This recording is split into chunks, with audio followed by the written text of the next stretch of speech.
Hello, welcome back. Last part. We've got one section left to do. This was the last section that I made in the game. It's a little bit of a grab bag of stuff. Not so much bits and pieces that were left over, but things that I really wanted to do that I didn't have time to make or fit into the linear kind of zones at the start. And I kind of like it as almost a revisit of where we've been. It's like, let's look at all the zones again, let's see some of the more difficult stuff that was floating around in those, give you an idea of how far I could have taken it. And almost like it's a little wave goodbye, almost. Gonna die on this, I always do. Oh no, there we go. So I've made a slight change to this after the bug that was pointed out for the speed running. So the other torches are off, but because this one's part of a cutscene and part of the secret in here, I've kind of fixed it and put it back. So that's live on the PC version. The console versions are probably behind. It's important what order you do these rooms in, because you will get locked out of them. So there's a secret in here which I've got no juice for. So let's head back. There's juice in here. So the Arnold's a reference to the Amstrad CPC. It's kind of its little nickname in France and in some of the Amstrad mags. Now I was a CPC owner. That was my first computer, so Amstrad CPC represent. I ended up with a Spectrum and stuff later. So yeah, there's a secret in here. If you miss it, you're in all sorts of trouble. So be careful. It's kind of like a one-shot deal.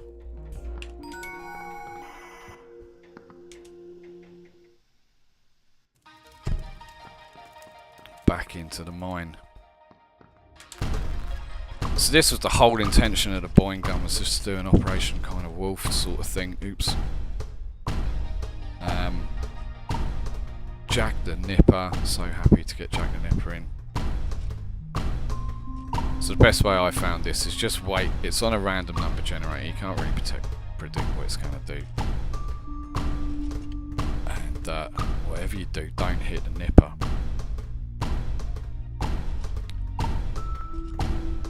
Sometimes this can take ages, and I know it's sort of annoying, but I love this gun. The whole reason I built it was just to do something like this, and it never fitted in anywhere until I got here. So, oh, missed. No, there we go. That's sweet.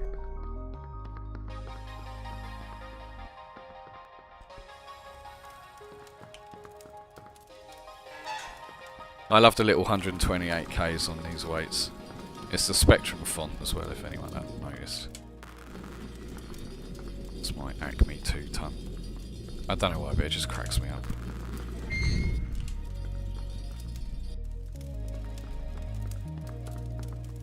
Now be a bit careful around here, because do the lever first.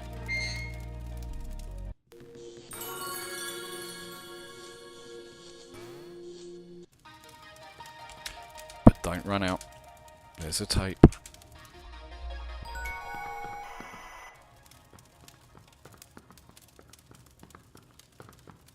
I'm secretly hoping that I've missed a tape somewhere, so you all think you're going to see them all, and it's not here, but we'll see. Right.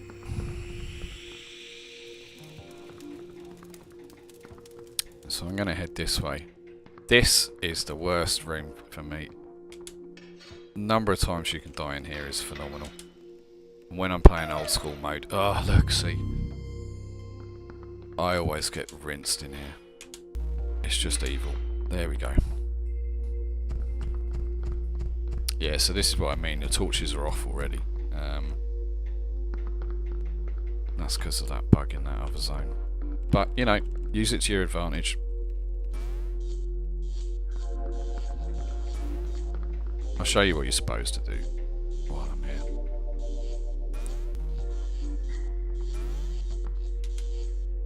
Oops, there we go.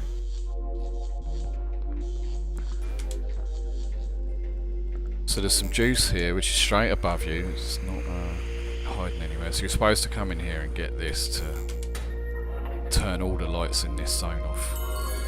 Let's just go and turn those ones off.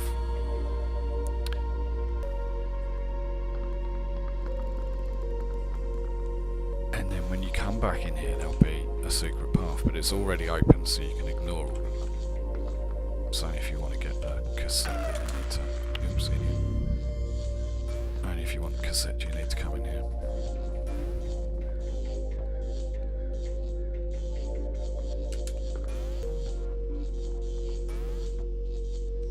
You can see the paths up there.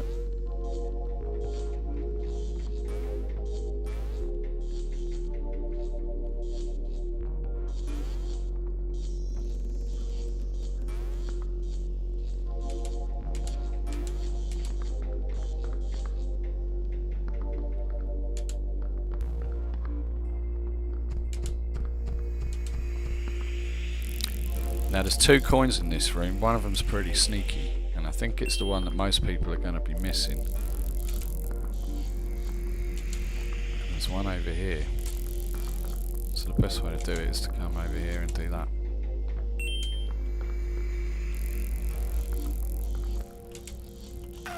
Oops.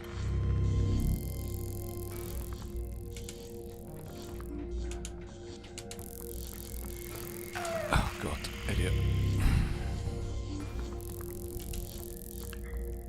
Right, here we go, it's this time. Yeah, right. So this is actually my girlfriend's idea. I talked about doing the pinball table with these guys, but she was like, oh, you should do an ice hockey thing. So, yeah, a little ice hockey thing. It was good fun. Ooh. There we go.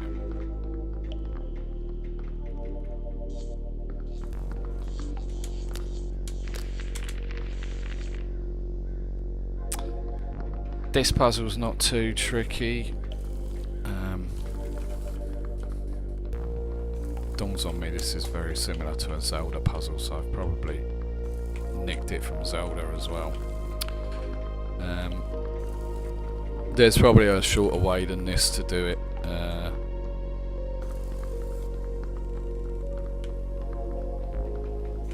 In fact, I'm sure there's a shorter way to do this. This is just the way I always end up doing it.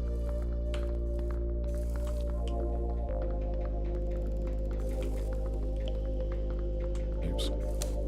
Nothing complicated.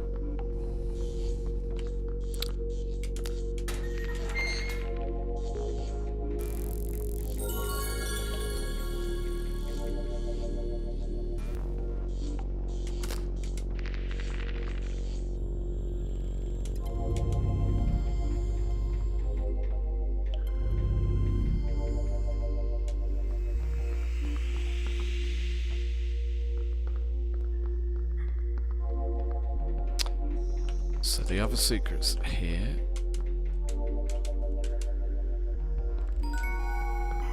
Ooh, 1 cassette left. Oh, this is a little bugger actually. There we go. Just falling.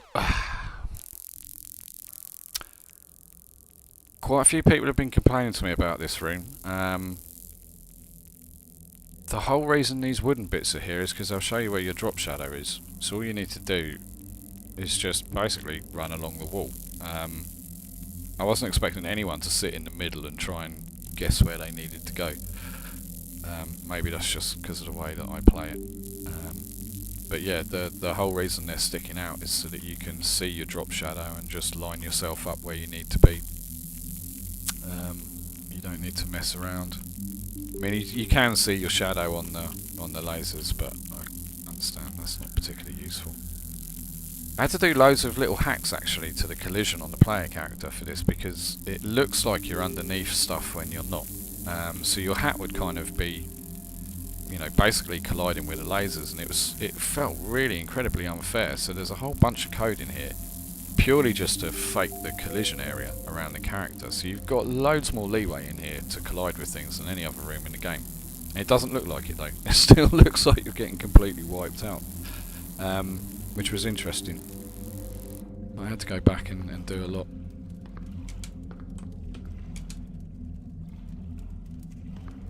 I had a variation of this room, second or third room that I ever built, and I took it out because because it was really hard for people at the start.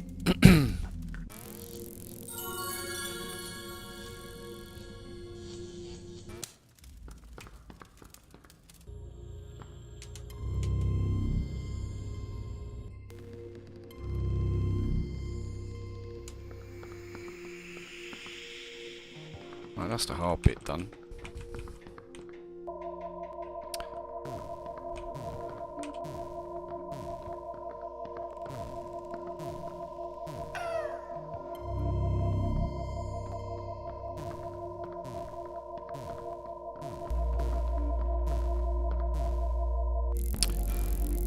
Right, this isn't too difficult, but it dawns on me that I've had a rush of blood. I probably shouldn't. You definitely don't want to do this section last, it dawns on me, because the last coin is actually past this room. That means you're going to have to go to the end of this room, get the coin, and then wait for the blue thing to go around, come back and pick you up, and then you will go all the way around the room again in order to get to the entrance to the warp zone. So for speedrunning, you definitely don't want to do this last, which means I don't technically know which is the best order for the speedrun now. That bug in that second section totally changes things. So I'll nip in here. Yeah, because I've only got 9 coins. Right, let's have a look. Yeah, 9 coins. The last coin's at the exit thing. I'm pretty sure I can't jump. Yeah, no, I can't, because I changed that diagonal speed. Right, so you have to sit here and, well, yeah, I'm not going to make it. You have to sit here and wait for the little blue thing to come all the way down. Probably should have thought of that before I did this video. That's my fault for doing the ghosts first. Right, hang on. Let's quickly edit the blue thing down here.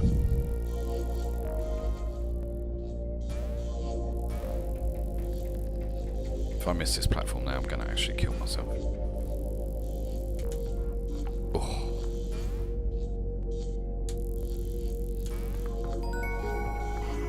Right, there's the missing coin. Okay, so this is going to be brutal. Last coin was in there. That does mean going all the way round again.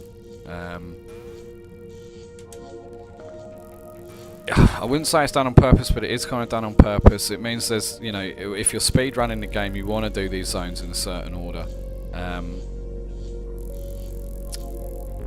I never normally do this zone last. I normally do the larger, the second one that I've shown you last. But as I've found out, you actually want to do that one first to turn off all the lights and short circuit. So the optimum order I'm not 100% sure of right now, but you definitely don't want to do this one last.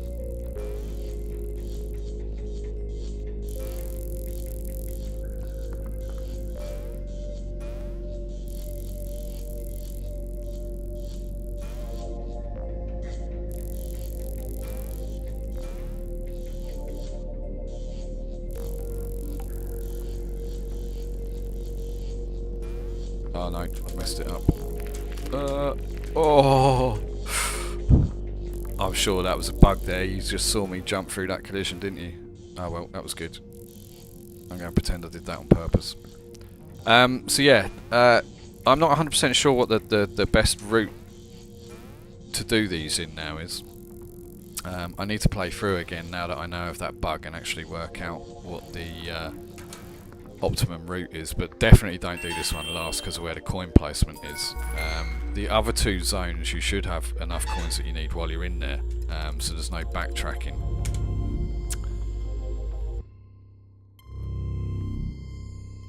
Now this mini game is definitely the hardest, I think, or at least the achievement for it is if you mess it up, the achievement's gone.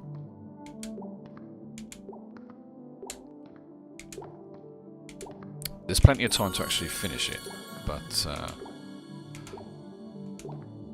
there's not a lot of time to get the achievement for it.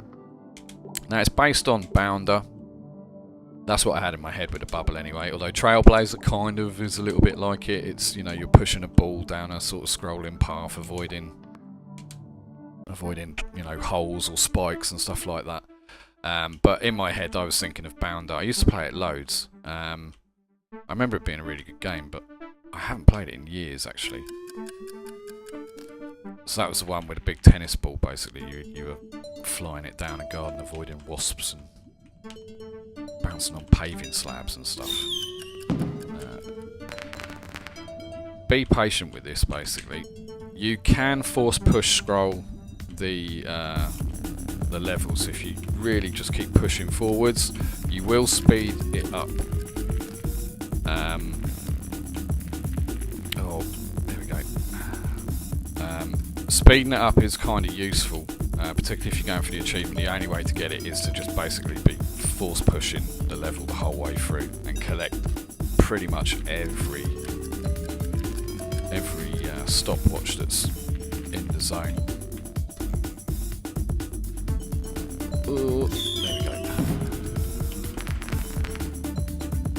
there we go. Right, patience. Here we go.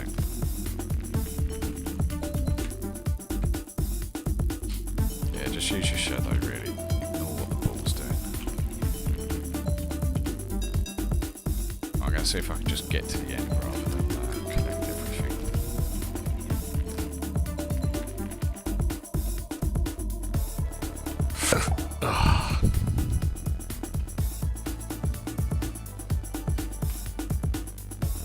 Told you, it's a little bugger. I've done it again. Oh, I'm being greedy. Don't do it. Don't do it. Right, now where's the scrolly bit going to be? It'll be over here. So follow it. Oh. So you need to use up to, you know, force scroll. That's what I was doing there, trying to speed up the scroll as much as possible. And for safety, you really should get all the stopwatches. I'm going to fail this probably now. Oh. Go on, sweating. Ooh. Ooh.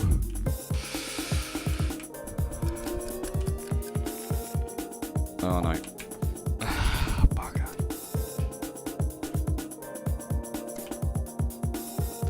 Right, go to where it's going to be, don't go to where it is.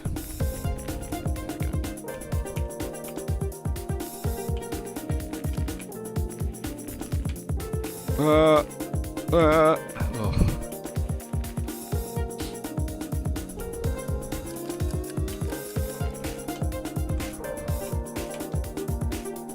Oh, I've done it. Go on.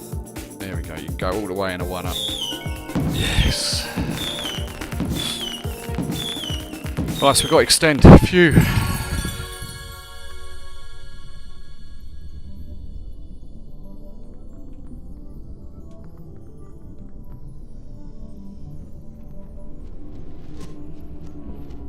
So extends is going to give us a little extra bit on the completion sequence. Not a lot, just a little bit.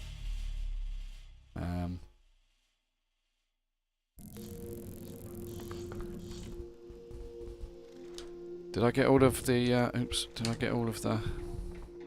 Oh, I got all the cassettes, okay. All the maps, all the cassettes, and I missed a couple of ducks, but I think that was where I lost the save, and I did a quick speed run to get back up here.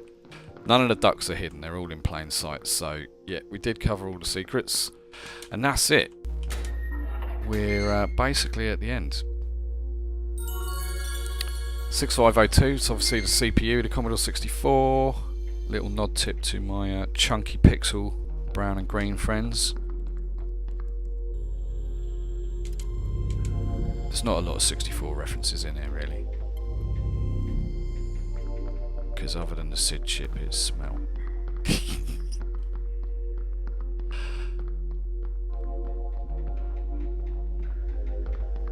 So this is the completion from Head Over Heels. That's Head and Heels at Freedom. So a little nod to that there. And big up to Liz Upton and the Raspberry Pi Foundation. I just cheekily sent her an email maybe about a year into the project, just saying, oh man, I'm making a really British game, is there any chance you would let us use the Raspberry Pi? I'm trying to get as many references into British stuff as possible, and she just really kindly said, yep, cool, go for it. So that's the original Raspberry Pi, and the whole point of this was to basically build a Raspberry Pi with the SD card. Obviously the multi-phase 2 wouldn't fit into a real one, but it's a joke, let me off. The RCFF is supposed to be a little time travel battery thing, and we're gonna hack ourselves out of this game that we've been sucked into. So that's it, rinsed.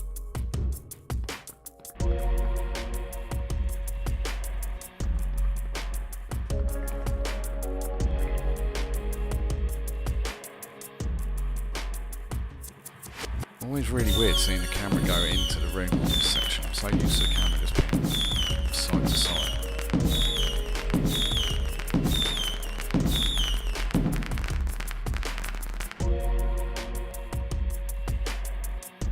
So there we go, this is our completed Raspberry Pi. I like to think that this little bit of Lumo is probably just running on a specky emulator somewhere in a Raspberry Pi. Obviously it wouldn't look like this, but you know what I mean.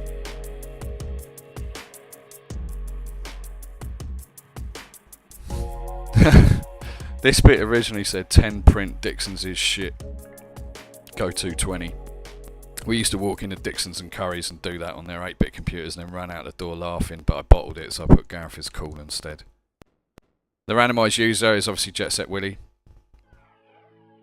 And that's it, we're back in the real world. Game's completed.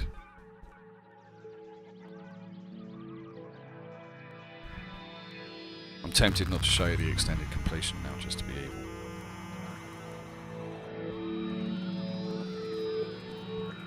I don't blame him for running either.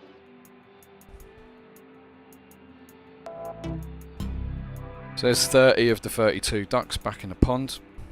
Should take the posters down off the walls now. We've got the extend. Long Close Road was the road that I grew up on. And if you press jump, you can deliver some papers. A little achievement for getting it in the door.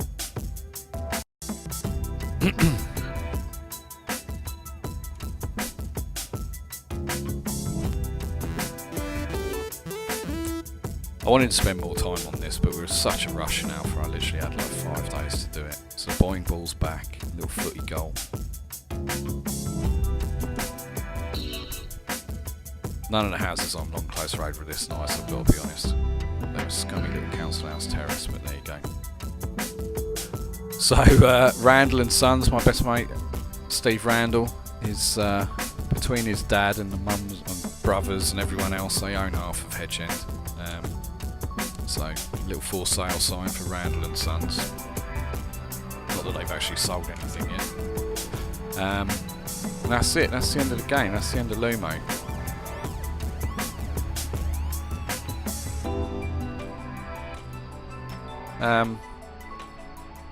So yeah, thanks very much for watching. Thanks to everyone that's played it. Have fun with the old school stuff. I want to see the time trials. There's already a couple up on YouTube now, and I know that there's some runners on Xbox One as well. So I'm looking forward to seeing what other glitches and bugs I've left in the game that you're going to exploit. It's been a lot of fun making it, and hopefully you've not been too bored listening to me waffle on about it. So until the next game, thanks very much.